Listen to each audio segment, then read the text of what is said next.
BC రిజర్వేషన్ల అంశంపై అయితే మొన్న ధర్నా అయితే నిర్వహించడానికి పెద్ద ఎత్తున ఇప్పుడు భవిష్యత్ కార్యాచరణ కూడా ప్రకటించడం జరిగింది. ఒకసారి అడిగి తెలుసుకుందాము భవిష్యత్ కార్యాచరణ ఏంది, ఏ విధంగా దాని మీద ముందుకెళ్ళబోతా ఉన్నారు, కేంద్ర ప్రభుత్వం మీద ఎట్లా కొట్లాడబోతున్నారని చెప్పేసి తెలుసుకుందాం. మనతో పాటు BC political front convener Durgegoud ఉన్నారు. సార్ మాట్లాడదాం. నమస్తే. Durgegoud, BC political front vice chairman. ముఖ్యంగా ఈరోజు జరిగినటువంటి సమావేశం ఈ యొక్క బీసీ రిజర్వేషన్ల సాధన సమితి ఆధ్వర్యంలో జస్టిస్ ఈశ్వరయ్య గారు, అదేవిధంగా విశారదన్ మహారాజు గారు, అదేవిధంగా IAS Chiranjeevi garu, BC political front chairman బాలగోన్ బాలాజ్ గౌడ్ గారు, వివిధ రాజకీయ పార్టీలకు వివిధ బీసీ సంఘాలకు సంబంధించినటువంటి పెద్దలందరూ కూడా పాల్గొనడం జరిగింది. రేపటి నుంచి అంటే నవంబర్ 3వ తారీఖు నుంచి ఏదైతే మొన్న 24 నాడు ఇందిరా పార్క్ దగ్గర ధర్నారించారో దాంట్లో అనుకూలంగా అంటే దాన్ని అనుసరిస్తూ ఈ యొక్క రాష్ట్రంలో ఉన్నటువంటి బీసీ శ్రేణులందరికీ ఒక పిలుపు ఇవ్వడం జరిగింది. ఈ యొక్క నవంబర్ 3వ తారీఖు నాడు అన్ని మండల కేంద్రాల లోపల బీసీ రిజర్వేషన్ల పైన తహసీల్దార్లకు రిప్రజెంటేషన్ ఇవ్వాలనేది ఒకటి.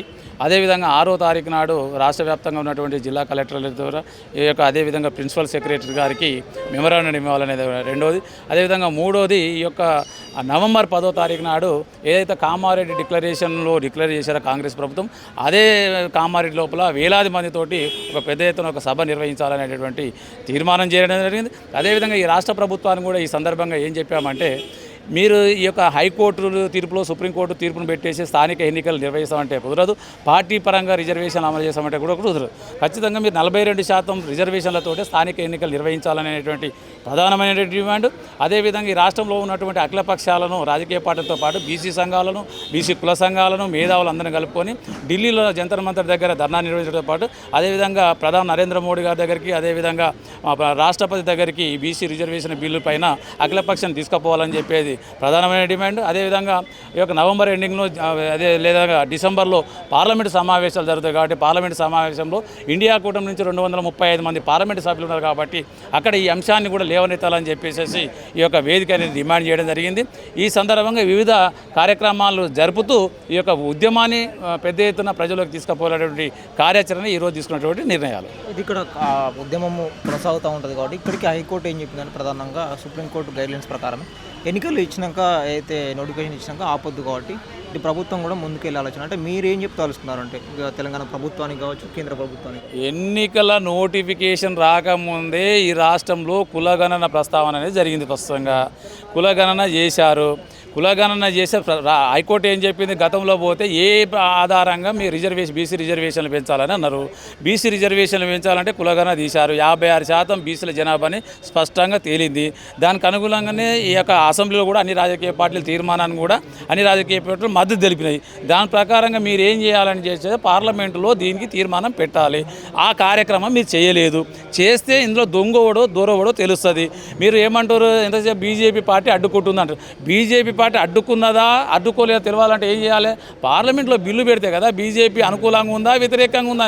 ఇప్పుడు వాళ్ళు కూడా చెప్తారు దేశవ్యాప్తంగా బీసీ కులగణన చేస్తామని చెప్తా ఉన్నారు, జనగణనలో కులగణన చేస్తామని చెప్తా ఉన్నారు. అందుకని మేమేంటంటే బీజేపీ పార్టీ కూడా అనుకూలంగా ఉందా లేదా బీసీ రిజర్వేషన్ చేస్తుంది. బీఆర్ఎస్ కూడా మొన్న ప్రకటించింది, ఇందిరా పార్క్ ధర్నా చౌక్ వచ్చి శ్రీనివాస్ గౌడ్ చెప్పారు, బీసీలు 42% రిజర్వేషన్ల పైన మీ యొక్క సాధన సమితి ఏ కార్యాచరణ తీసుకున్నా మేము ముందుండి పోరాడతామని చెప్పారు. దాంట్లో భాగంగా వీళ్ళు పనిచేయాల్సినటువంటి అవసరం ఉంది. ఖచ్చితంగా ఈ రాష్ట్ర ముఖ్యమంత్రి ఏంటంటే ఖచ్చితంగా ఈ బీసీ రిజర్వేషన్ల పైన ఒక స్పష్టమైనటువంటి అవగాహనతో ముందుకెళ్ళాలి తప్పితే ఏదో కళ్ళబొల్లి కబర్లు చెప్పేసేసి ఈ యొక్క రిజర్వేషన్లను మరి అడ్డు తరిపించేటువంటి కార్యక్రమం చేయకూడదు. గతంలో ఉమ్మడి స్పష్టంగా చెప్పారు, పక్క రాష్ట్రాల్లో కూడా చెప్పారు, మేము చాలా గొప్పగా బీసీ రిజర్వేషన్ల కులగణన చేసినాం బీసీ రిజర్వేషన్ల కోసం అని చెప్పేసి ఇక్కడ తమిళనాడులో పోయి కూడా చెప్పారు. మేము అన్ని దేశంలో అన్ని రాష్ట్రాలకు మేము దిక్సూచిగా ఉన్నాం బీసీ రిజర్వేషన్ల పైన అన్నారు. మరి అలాంటి దిక్సూచి చూపించేటువంటి ముఖ్యమంత్రి గారు 42% రిజర్వేషన్లు విద్యా, ఉద్యోగ, ఆర్థిక, రాజకీయ రంగాల్లో బీసీలకు సమానమైనటువంటి వాటా దక్కాలి. ఎందుకంటే మీరు కామారెడ్డి చెప్పినటువంటి డిక్లరేషన్లో ఈ రోజు వరకు కూడా ఏ ఒక్కటి కూడా చేయలేదు. మీరు అడుగుతా ఉన్నారు, ఇలా ఓటు అడుగుతా ఉన్నారు బీసీలను. 42% రిజర్వేషన్లతో పాటు బీసీలకు ఎన్నో హామీలు ఇచ్చారు కామారెడ్డిలో. ఈ రోజు వరకు కూడా 2.5 ఏళ్ళు అయినప్పటికీ కూడా ఒక్క డిమాండ్ కూడా ఇప్పటి వరకు నెరవేర్చలేదు. అదేవిధంగా నామినేటెడ్ పోస్ట్ దాని మీద చర్చ కూడా చేయలేదు. నామినేటెడ్ పోస్టులో బీసీలకు అవకాశం ఇవ్వలేదు. మంత్రివర్గంలో కూడా సామాజిక న్యాయం లేదు, అక్కడ ఎమ్మెల్సీలలో లేదు. కాబట్టి రాష్ట్ర ముఖ్యమంత్రికి ఏం చెప్తున్నాం చెప్తున్నామంటే నోటి మాటలు కాదు చెప్పడం, అక్కడ కనపడాలి. మీ యొక్క కార్యాచరణలో అది కనపడినప్పుడే బీసీలు మిమ్మల్ని విశ్వసిస్తారు. అలాంటి కార్యాచరణ చేయాలని చెప్పి రాష్ట్ర ముఖ్యమంత్రి ఏం చేస్తాం. మొన్న మీటింగ్లో అద్దంకి దయాకర్ ఇది రాహుల్ గాంధీ గారు తీసుకొచ్చిన అంశము, ఇది ప్రభుత్వానికి సంబంధం లేదని చెప్పేసి ఇట్లాంటి కొన్ని వ్యాఖ్యలు చేయడం జరిగింది. దాని గురించి మీరేమంటారు? అద్దంకి దయాకర్ గారికి కూడా ఈ యొక్క దాదాపు చాలామంది కాంగ్రెస్ పార్టీ నుంచి అద్దంకి దయాకర్ గారు వచ్చారు, అదేవిధంగా మదియాస్ గౌడ్ వచ్చారు, హనుమంతరావు గారు వచ్చారు.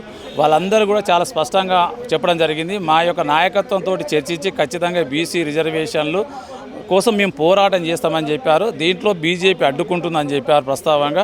అక్కడికి వచ్చినటువంటి బీజేపీ పార్టీని కూడా నిలదీయడం జరిగింది. బూరనరసింహ గారు వచ్చేసి 9th షెడ్యూల్ మీద మీ యొక్క అభిప్రాయం మీద కూడా అడగడం జరిగింది. కాబట్టి ఎవరిని కూడా వదిలిపెట్టము. మేము ఇవాళ కాంగ్రెస్ పార్టీని వదిలిపెట్టాము, బీజేపీని వదిలిపెట్టాము, బీఆర్ఎస్ని వదిలిపెట్టాము. ఈ యొక్క ఎన్నికల్లో తెలిసిపోతుంది ఎవరు బీసీల పక్షానురు. కేవలం మొన్న ఏదో 18 నాడు దీక్షలో పాల్గొని బంద్లో పాల్గొని మేము బీసీల పక్షాన అంటే కుదరదు. మీకు చిత్తశుద్ధి అనేది కనపడాలి. అక్కడ మీ రాజకీయ పార్టీల యొక్క చిత్తశుద్ధి అనేది పార్లమెంట్లో కనపడాలి. కనపడకుండా ఏదో మీరు మీది మాటలు చెప్తామంటే కుదరదు. ఎవరు చెప్పినా ఏం చేసినా అన్ని రాజకీయ పార్టీలు మేము ఒకటే డిమాండ్ చేస్తున్నాం.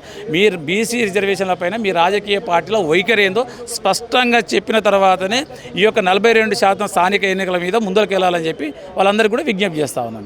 అయితే రాహుల్ గాంధీ గారు తీసుకొచ్చిన అంశం అని చెప్పేసి రాహుల్ గాంధీ గారి మీద ఏమన్నా ఫైట్ చేయబోతా ఉన్నారంటే పార్లమెంట్లో చర్చించాలని చెప్పేసి వాస్తవం కదా. రాహుల్ గాంధీ గారు కామారెడ్డిలో చాలా వాళ్ళు చెప్పించారు. పక్కనున్న ముఖ్యమంత్రిని కర్ణాటక ముఖ్యమంత్రి సిద్ధరామయ్య గారిని తీసుకొచ్చేసి మా బీసీ నాయకులు తీసుకొచ్చేసేసి ఈ యొక్క కేంద్రంలో ఖచ్చితంగా బీసీ రిజర్వేషన్ పెడతాను. మరి అలాంటి రాహుల్ గాంధీ గారు పార్లమెంట్లో కొట్లాడకుండా పార్లమెంట్లో ఒక్కరోజన్నా ఇప్పుడు దేశం ఆపరేషన్ సింధూర్ మీద మాట్లాడారు. అది ఎన్నికలు అక్కడ ఓట్ల గల్లంతాయని చెప్పి దాని మీద మాట్లాడారు, అవినీతి మీద మాట్లాడారు. ఎన్నో రోజుల తర్వాత పార్లమెంటును స్తంభింపజేశారు. కానీ ఒక్క గంట కూడా బీసీ రిజర్వేషన్ల గురించి మాట్లాడేటువంటి సమయం రాహుల్ గాంధీ గారికి దొరకలేదా? అందుకని రాహుల్ గాంధీ గారి రాజ్యాంగాన్ని పట్టుకొని దేశమంతా తిరుగుడు కాదు. ముందు ఈ దేశంలో 50% ఉన్నటువంటి బీసీల పక్షాన మీ కాంగ్రెస్ స్టాండ్ ఏందో చెప్పాలి. మీ ఇండియా కూటమి 235 మంది పార్లమెంట్ సభ్యులు ఉన్నారు. వారం రోజులు పార్లమెంట్ను స్తంభింపజేయండి. ఎందుకు బీసీ రిజర్వేషన్ బిల్లు పాస్ కదా, అప్పుడు మేము చూసుకుంటాం.